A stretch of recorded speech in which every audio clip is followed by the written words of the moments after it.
All right, back with another video. So a couple of weeks ago, I made a video reacting to something that the Truth Seeker, who has a pretty big TikTok account apparently, and also a big X account, and she said some pretty base things. Now she's back, and she's saying voting for the Liberals is voting for the Chinese Communist Party. So last time she was super based. Let's see if she's consistent, and then we'll talk about it after like usual. So the truth about the Liberal Canadians are finally coming out. They have been completely infiltrated and run by the Chinese Communist Party for the last 10 years. And those of you who don't really know who Mark Carney is, you might want to read his book called The Book of Values, where he praises Marxism. And so those of you who are saying that me comparing Canada to North Korea was a wild guess, that's because you're a very low-informed voter and you only vote with your emotions and feelings and fairy tales and imagination, where you don't really know what is going on. So those of you who saying that Pierre Poilievre will take LGBTQ rights away and women's rights away and blah blah blah, do you realize that the Alberta premier, that's a very conservative province, is a female? Oh, and also, did you know this about Pierre Poilievre's dad? Poilievre's adoptive parents, who had married in 1971, separated when he was in his mid-teens. His father, Donald, later came out as gay. So Pierre Poilievre's dad is gay, and you guys are saying that he's going to take LGBTQ rights away? Like, give your head a shake, honestly. We are headed down communism lane, and if you don't believe me, read this article that Sam Cooper wrote with proof and everything, and the Global News even reported on this, so let me just show you. The Spora researchers linked China's intelligence and elite influence, arms to BC government, Liberal Party, and Trudeau-appointed senator. So according to this article, not only is BC infiltrated by the Communist Party, it's completely infested. And also, why is there a Chinese Communist Party member part of our Senate? Oh, right, that's because Justin Trudeau just keeps appointing people without any election or due process. Why? Because he's corrupt. The government has been shut down since October of last year so that they could avoid pretty much the budget and every other scandal that they've had to face. And then he prorogued government some more and appointed Carney, once again, an unelected official, who praises Marxism in all of his books. But yeah, that's going to be the best guy to what? Deal with other politicians like Donald Trump? You mean the guy who has now suspended his election campaign for the second time because people are asking too many tough questions? So the government watchdog and Global News have reported on the Chinese interference within Canada, and you guys honestly think that that's the guy you should elect? If you do, as an Albertan first and Canadian second, I hope Alberta separates from Canada, because the East has been gold digging off of Alberta's back for decades now with absolutely zero appreciation and only name calling and crapping on Albertans. So, you know what? As an Albertan, either way, it's a win-win. Pierre Poilievre gets in, we get less taxes, we don't have Chinese Communist Party interference, or if Mark Carney gets in, Alberta gets to be free. So either way, choose wisely, Canada, but based on the last 10 years, I don't know if that's going to happen. So Now, the last part there where she's saying that Alberta gets to be free if Mark Carney wins, well, it's not as simple as that.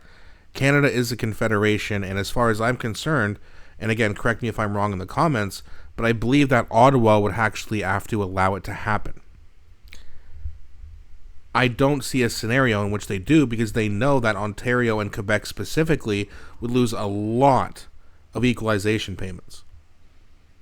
But she is right in the fact that, I mean, I'm in Eastern Canada, or, Ontario. There's a lot of people who talk down to Albertans. They'll happily take their money, though. It is disgusting, if I was from Alberta, I would be thinking about separating too, or at least trying to. So I get it. Now, the other part where she was talking about, the Liberal Party being infested with CCP members, and, a senator in Canada who was appointed by Justin Trudeau, because remember, we don't get to elect senators in our political system because, like democracy and stuff. So Justin Trudeau appointed a guy who is infiltrated by the Chinese Communist Party. And not only are they infiltrated by the Chinese Communist Party, they're infiltrated by the WEF. Mark Carney specifically by both. He's been in Davos for those WEF meetings a bunch of times. And he owes the Bank of China $250 million that he took out about 2 months before he decided to run as for the Liberal leadership race. Interesting, right? Why would he take out a loan for a company that he knew he was going to be stepping down as CEO to be prime minister. Interesting. Now, can you imagine if Pierre Poilievre had a business? And I know what they're going to say, oh, Pierre Poilievre's not a businessman. He's never owned a business. He's just a career politician. Yeah. If he was in debt to Russia for even $1, liberals would be screaming like banshees. We all know that. So you can say what you want about career politicians. I'd rather a career politician than a banker and a globalist. And like she said, read his book, Values. I'll be honest with you, personally, I've never read it, but people, they take pictures and clips of the pages and they post it showing the source. He is absolutely in favor of communism. Absolutely. He's also said before in the past that the only thing bad about the carbon tax is that it's too low.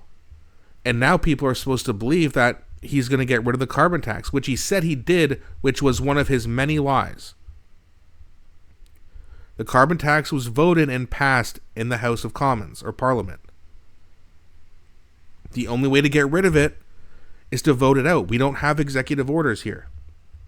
But Mark Carney signed a piece of paper that it's worth nothing. And all he really did was just temporarily, yes, temporarily, reduce the rate to 0 so we don't have to pay for it. And then all of a sudden, after 10 years of making life more expensive, the Liberals, just before an election, decide, oh, now we care. Now we care about affordability right before an election because they need votes, and they know it. Also want to show you guys something funny. Theo Fleury posted this. Tinder, it's a match. Mark Carney in China. I thought that was funny, so I thought you guys would like to see that. I thought you'd think it was funny too. But let me know what you think. And let me know what you think of this lady. I know that people said her name in the comments in the last video I made, but I can't remember. But she is super based. She's awesome. Go follow her. She is on X at the Truthseeker01011. So go give her a follow and pay attention to her videos because she knows what she's talking about. And let me know what you think in the comments about my opinions or anything else. Please don't be shy. Please also don't forget to like and subscribe. Thanks for watching, and I'll be back shortly with a new video.